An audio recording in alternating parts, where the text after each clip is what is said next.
Здравствуйте, добрый день всем. Это программа «Самоизоляция», с вами Ингрида Ким. И у нас в гостях сегодня Рупа Васудеван, советник университета инновационного в Индии. Мы поговорим о карантине и вирусе в Индии. Добрый день, Рупа. Расскажите, пожалуйста, как сейчас стоит обстановка в Бангалоре по поводу вируса, какие показатели заболевших, выздоровевших, есть ли какие-то улучшения? Уже, допустим, вторая волна вируса, да, все-таки 20 апреля. Какие у вас прогнозы? Yeah, Ms. Rupa, could you tell us about the state in the Bangalore connected with the virus? Because now we are in the middle of the quarantine. There is a second wave of the virus now, and probably you could share with us some statistics. And about the number of infected or the number of dead. So could you please comment on that? So India, as I would say, our country has been able to balance and flatten the curve of the coronavirus. Yes, this is a pandemic. We were unsure initially, but the Prime Minister Narendra Modi, he ensured a lockdown when we were at 550 cases. After 550 cases, we went on a complete lockdown. Now, unlike other countries, he called for unity and solidarity of Indian people. There is no army, there is no regulation, but he called for unity by each person. He asked each person, a citizen of India, to contribute and help quarantine. And I think India has been one of the countries which have done a remarkable job of containing and flattening the curve. So we started at 550 when the lockdown was announced on March 20, and today we are at about 17,000 cases across India and about 700 deaths. Now, about 600 to 700 deaths. Now, how we could do this as a country with 1.3 billion population is because of restraint that each person showed, because of the NGOs in India who have been relentlessly working for the worker and the last population, who are the poor. We have more than 72% of farmers. They are not ahead of the graph. We have migrant workers. Слово, я тебя попросила паузу делать у Рупы. Ты не объясняешь, как делать перевод. I'm sorry, Miss Rupa, because we need to translate a little bit pause, because we are doing Ты почему молчишь? Вот скажи мне, ты переводишь, что ли, так прекрасно? Нет? Я готов все это перевести, я все это записываю. Хорошо. Вначале мы не были уверены по поводу того, как будет развиваться обстановка с коронавирусом, однако сейчас мы можем сказать, что коронавирус по большому счету удалось ликвидировать. Во многом это было сделано благодаря премьер-министру Индии Моди, который объявил полный карантин, когда было всего лишь 550 подтвержденных случаев. И в отличие от других стран, в которых применялась полиция и армия для того, чтобы люди сидели дома, Моди призвал к народу и призвал к каждому человеку, чтобы люди были солидарны с друг другом и едины в том, чтобы преодолеть этот вирус. Безусловно, сейчас можно сказать, что проделана огромная работа по сдерживанию вируса, его распространения. Сегодня в Индии подтверждено 70 тысяч случаев заражения и от 600 до 700 смертей. Это удивительно, с учетом того, что в Индии 1 миллиард 300 миллионов тысяч населения, и из которых 72% составляют фермеры и множество мигрантов, что в такой стране удается сдерживать число зараженных на столь низком уровне. Yeah, please continue. So, if I speak specifically about Karnataka, you would know that we have 30 states in India, and each state is battling. Overall cases are about, I think, 18,000. Karnataka specifically is about 400. And we have seen 16 deaths in Karnataka. Bangalore, I think, is at the higher level because of the inflow of from other countries also. But overall, as a nation, as the each state, and with that kind of population, you should know that there are so many people living in slums in India. We have been able to still do a fairly good job in terms of the mortality rate of the Indian population. So Karnataka is at 400 cases and 16 deaths. Да, если же говорить по поводу штатов Индии, в Карнафике сейчас примерно 400 подтвержденных случаев заражения и 16 смертей. В штате Бангалор большее количество зараженных, однако каждый штат и его власти борются с распространением вируса, и если учесть, что многие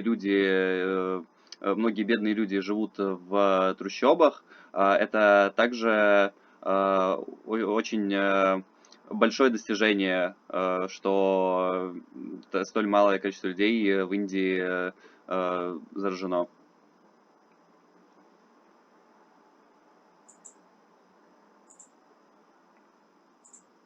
Yeah, have you finished?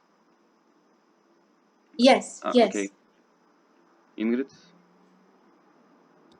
Подожди, ты сам не... Я сама задам вопрос. Вот вы скажите, пожалуйста, вот у вас Инновационный университет, может быть, он разрабатывает какие-то инновации в области медицины? И второй вопрос. Я знаю, что в Карнатаке разрабатывают, есть такие заводы, которые производят дженерики. Это очень известный такой мировой факт. Как вот с этим обстоят дела, с медикаментами по борьбе с вирусом в Индии? Yeah. You yourself work in the innovative university, and could you tell us if your university is inventing perhaps some vaccine against the virus? And in the state Karnataka, it is known that generics are produced, and could you please tell us about the overall process of inventing vaccine or some medicaments in India against the virus? India has been supplying the hydroquinone, which is supposed to contain the virus, not cure the virus. And it has been exporting this medicine. It's the #1 in the world. 70% of the exports of hydroquinone happens from India. And we have been supplying even to US, to Italy, a huge amount of this medicine. It is not cure, but this is the current medication treatment given to people who are suffering from the virus. And India has been one of the countries, I think the only country, which is exporting this medication to the most affected countries of US and Europe. Now, other than that, when I come to Karnataka, in Karnataka, very rightly, as Ingrid said, it's the genetic capital of India. The genetic biology and cells, clinical laboratories like Biocon are #1. There is research happening. But at the moment, we don't have a cure or a specific medication. And I believe this is not going to happen for the next 1 year, because at the moment, the clinical trials are on animals. At least 1,000 human trials are required to bring it online as a medicine. And that is going to take some time, because it is not done yet. As far as the testing kits go, there are people. Karnataka is leading the production of the testing kits to test if the person is suffering from coronavirus. So yes, that part Karnataka is taking care, but cure, as of now, there is no invention of any medicine. Would you like to maybe translate this before I speak about my... Окей. Yeah. Да, сейчас, конечно, в Индии сейчас пока что нет лекарства против коронавируса, однако Индия производит огромное количество гидрокоина. Это лекарство, которое позволяет сдерживать вирус, хотя оно и не лечит его. И оно применяется для лечения людей, которые были заражены вирусом. Индия сейчас поставляет это лекарство во многие страны, даже в США и в Италию, то есть страны, которые наиболее подвержены коронавирусу. И это, пожалуй, единственная страна в мире, которая экспортирует это лекарство. Помимо этого, безусловно, в Карнатике, в штате Карнатика, очень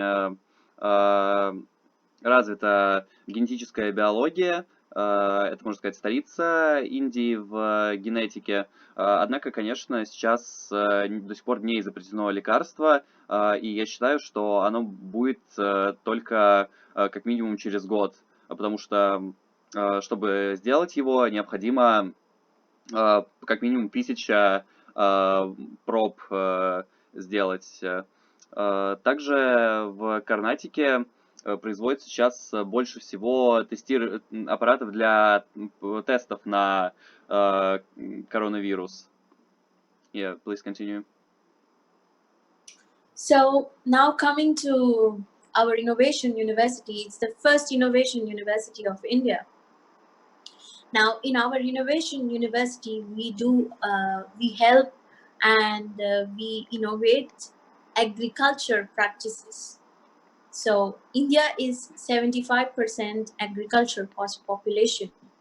We have 8,40,000 villages in India. So what we do is the person who is suffering most today is the farmer. He is not, because of the lockdown, he is not able to bring the material from his farm because of the logistical problems to the city. So as a university, what we do is we are trying to help the farmer with apps. We are trying to help the farmer to sell his goods in places specified where he comes. He gives the produce, he goes back. We are supporting the entire supply chain for our farmers. So our university is devising innovative methods for our farmer community who are suffering the most right now because of the lockdown. There is consumer who want the vegetable, but there is a farmer who is not able to sell the vegetable because of the lockdown. So we are becoming a bridge in between. We are trying to help in Andhra Pradesh and Karnataka, the farmers, to bring their produce to the mainstream city. Other than that, we are making masks. There is a serious dearth of masks across India. When the lockdown is lifted on the May 4th, everybody compulsorily will have to wear a mask when he goes out.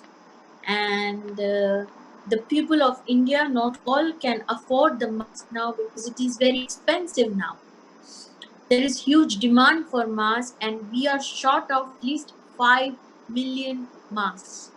So I assigned our students mask making, and they made and distributed over 40,000 masks. They are also taking care of the older couples, the older generation people whose children don't live with them and who cannot go out to buy their essentials. So the students, about 600 students, the faculties and the staff, they are helping around their area older people. They are also distributing and taking care of animals. They keep water for the birds. They feed strays. India has a lot of stray animals. It has cows, it has dogs, it has monkeys. So the animals are out there and they're not being fed. So right, little things like keeping water for the birds to feeding the monkeys and the cows. The students have taken charge of the animals. So animals, masks, and farmers. We have also arranged for a blood donation camp because blood is not available in hospital. So we have arranged for blood donation camps. So as an innovation university, we are trying our best to innovate and try to help the lowest strata of the society, the last in the society. Yes. Да. We can maybe translate. Да, yeah, of course. Да, у нас наш инновационный университет, который является первым таким университетом в Индии, занимается в первую очередь сельским хозяйством. Так как 72% населения Индии это фермеры, сейчас они больше всего страдают от коронавируса, потому что из-за проблем с логистикой они просто не могут доставить свои товары в города, чтобы продать их. И поэтому мы помогаем фермерам, создавая приложения, которые помогут связать покупателя и продавца. И мы таким образом поддерживаем всю цепочку поставок. Потому что сейчас есть потребитель, который, условно говоря, хочет съесть овощ, однако фермер не может его продать. И мы помогаем фермерам, как тем, кто больше всего подвержен вирусу и подвержен влиянию вируса. Также наш университет в Карнатике помогает тем, что мы производим маски, потому что когда 4 мая режим самоизоляции будет снят, спрос на маски будет огромен. Сейчас они очень дорогие, и большинство населения не может себе позволить купить маску. И поэтому я сказал студентам, чтобы они делали маски. Мы произвели уже более 40 тысяч масок. Также наши студенты помогают пожилым людям, они помогают людям, которые живут в их районах, и помогают также животным, которые живут в их районах. В Индии особенно много бродячих животных, и студенты кормят обезьянок, коров и других животных, и это тоже очень важно. Таким образом, мы помогаем людям с помощью масок, помогаем бездомным животным, и также мы организовали пункт сдачи крови, донорской крови, потому что сейчас в донорской крови также наблюдается большой дефицит, и она очень сильно нужна. В целом наш университет старается ввести новые инновации и помочь всем слоям населения.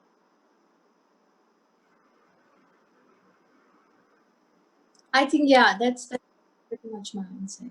Это очень спасибо за этот ответ, спасибо. Я знаю, что госпожа Рупа, она также, мы познакомились на Всемирном женском бизнес-форуме, который она тоже возглавляет в Индии представительство. Хотелось бы спросить о его функциональности и именно в период пандемии, какие задачи у этого сообщества и объединяющие очень много международных там женщин бизнеса, представителей и, может быть, каких-то тоже дипломатов, государственных деятелей. Спасибо. Yeah, We met with Rupa at the Global Women Forum, and could you please tell us what are the functions of this structure during the pandemic? How does it help people, and what is it doing now? We have a forum for education. It's a global forum for education. It's called the World Forum for Education. And it is also affiliated with the World Women Leading Change. Now, we had a conference conclave where we signed an MOU last December with the World Women Leading Change. Now, I have 5 areas in my education forum. Now, one, the meaning of World Forum for Education is not education in formal structure. Which means it is not qualification. It is any knowledge, any skill sets that can make a difference to society, that has helped a community, and that which can be scaled up and integrated with an organization. This is education according to us. Any individual who is making a difference for his country through his knowledge is, according to us, an educator, a knowledge giver. So when I say World Forum for Education, it does not mean education, a bachelor's or master's or PhD. No. It means giving a platform for a knowledge giver who is doing work for the society through his knowledge or his skill sets. Now, we have 5 areas in World Forum for Education. One is intracultural communication, about culture. 2, innovation, creativity. What innovation have you done in your with your knowledge for people? Then we have policy. We have ministry and the policy. How the policy decisions affect and in a good way, in a bad way, to the educators, to the knowledge givers. This is the third. Then the fourth is business intelligence and startup. So all in all, and the last but not the least is to do with the education reforms and agriculture reforms. So these are main areas that we target under World Forum for Education. I will come to the next part after maybe you translate okay. this. Действительно, я принимал участие в образовательном форуме, он называется Мировой форум образования. Смысл этого форума в том, чтобы образование было неформализованным. То есть образование, по моему мнению, должно в первую очередь основываться на методах и на получении навыках, которые могут помочь обществу. Таким образом, каждый человек может стать учителем, который передает свои знания. И суть форума в том, чтобы создать платформу, на которой возможно будет передавать эти знания. Форум делится на 5 сфер деятельности. Это межкультурные взаимодействия, инновации, как политика, то есть как политические решения влияют на образование, бизнес и стартапы, и также образование, реформы в сферах образования и сельского хозяйства. Yeah, please continue. Yeah, so the coronavirus outbreak is one of the biggest disruptions in the international students' inflow and outflow in the history. We will have a lot of unemployed youth all over the world, because after the lockdown opens up, it is going to be 2 quarters, 6 months to recoup the economy to normalcy. It is going to be tough for every country to bring back everything to normal. Now, the most affected people here are going to be the youth who are ready to join their employment. The companies, industries, manufacturing units are going to take some tough decisions on laying off people, freezing new employment opportunities. Worldwide, millions of students are going to suffer this.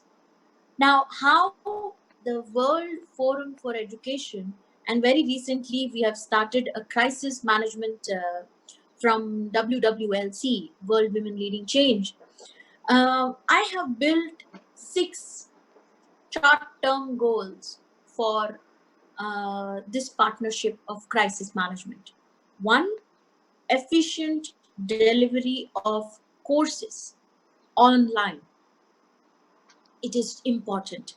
2, providing intensive courses and counseling to students through online tutorials, online method. 3, building capabilities. 4, skill development. And very important, arrange psychological and anxiety counseling for students. We need to now relook at the curriculum and engage the courses and around the semester commencement in such a way that there will be employment opportunities opened up for students in the coming times. So we are going to do a lot of changes and work for the youth globally, for the youth, because they are going to be the most affected because of the coronavirus. Иди, перейдите. Да, безусловно, этот вирус повлиял не только на наш форум, но и он будет самой, возможно, большой проблемой для человечества в истории, потому что после вируса будет наблюдаться огромная безработица, и потребуется 6 месяцев только для того, чтобы восстановить экономику всем странам. И каждая страна будет вынуждена испытывать очень серьезные трудности, и наиболее подверженные слои населения сейчас – это молодежь, потому что бизнесменам придется принимать очень жесткие решения по сокращению рабочих мест, по уменьшению зарплат, и, разумеется, молодежь не будут брать на работы. Миллионы нынешних студентов будут страдать от этого. И наш форум запустил совместную программу с организацией Women Leading Change, которая занимается поддержкой женщин по всему миру, по кризисному менеджменту. 5 основных принципов этой программы. Это первое, то, что она будет онлайн через интернет-платформы. Второе, это интенсивность получения знаний слушателями этой программы. Третье, это наращивание навыков, которые получат слушатели. Четвертое, это также понимание, осознание своих возможностей и улучшение их. Пятое, это улучшение психологических навыков и стрессоустойчивости. Таким образом, мы хотим обеспечить молодежь работой в будущем, и мы планируем изменить очень многое в этой сфере. So we will have goals that will deal with the careers of millions of students worldwide. We will concentrate on building capabilities and skill development. so that we can create some employment opportunities for these students. Also, it's a great challenge for the education fraternity from across the globe. It is going to be a tough time, but we have to take care of the youth now. And therefore, I'm also saying psychological counseling, anxiety counseling, even these aspects, the education fraternity have to consider to make a difference and to ensure that this crisis is controlled in a more amicable and efficient way. Так, я сейчас поблагодарю Рупу, благодарю, это Рупа Васудеван из Бангалора, лучший университет в Индии. Это была программа «Самоизоляция Лив», с вами была Ингрида Ким. Переводила Вячеслав Попов. Спасибо. Ты тогда это смонтируешь, а то сейчас же нас выкинет, да, через 2 минуты? И переведи тогда, что она сказала, добавишь просто. Да, хорошо. Переведи, что она сказала. Да. Таким образом, нашей целью является наращивание возможностей для людей, студентов и развитие их навыков, чтобы они могли получить работу в будущем. И наш университет будет заниматься этим, потому что это крайне важно, и наша цель заключается в том, чтобы студенты в будущем получили достойные возможности. Я